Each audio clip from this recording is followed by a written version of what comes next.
Hello. Something we hear and say a lot: don't judge.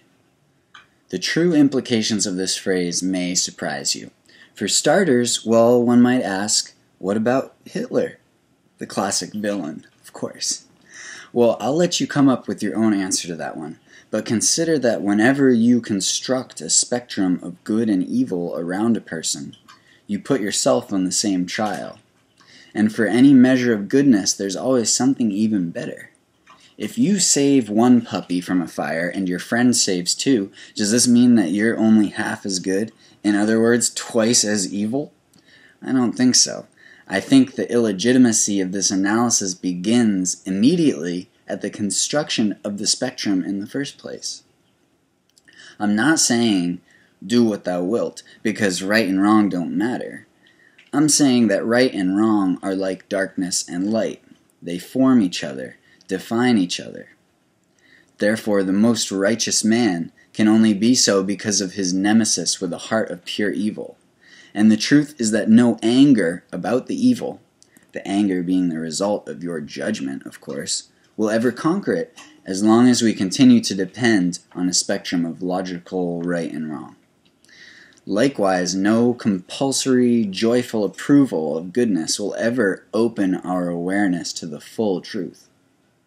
I was inspired to think about this the other day when someone I used to look forward to seeing in one setting showed up in a different setting and didn't really impress or interest me.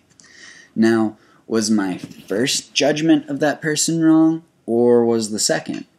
It can't be one or the other, but actually it can. And that's why we say, don't judge. Let me explain. I wasn't wrong to have positive feelings about someone because later I experienced negative feelings about the same person. What was misguided is attaching to any of those feelings and trying to capture reality in a cage, believing that any passing inclination is the be-all, end-all of truth.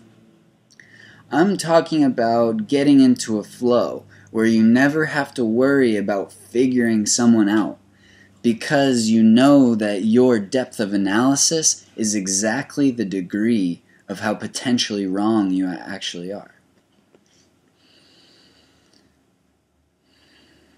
Another thing. We talk a lot about how you can't judge someone because you don't know what they've been through.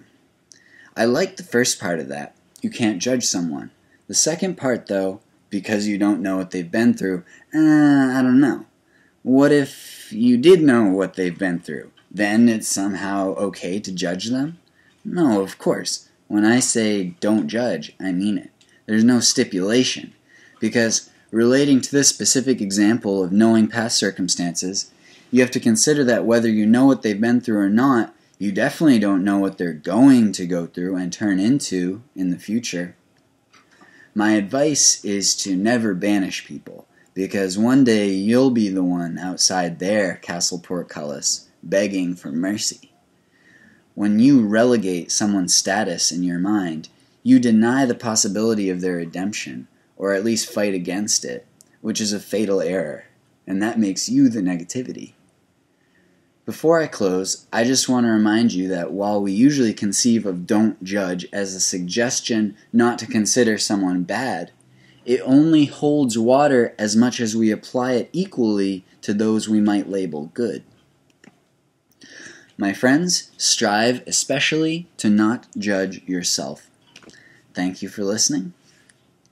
Have a good day.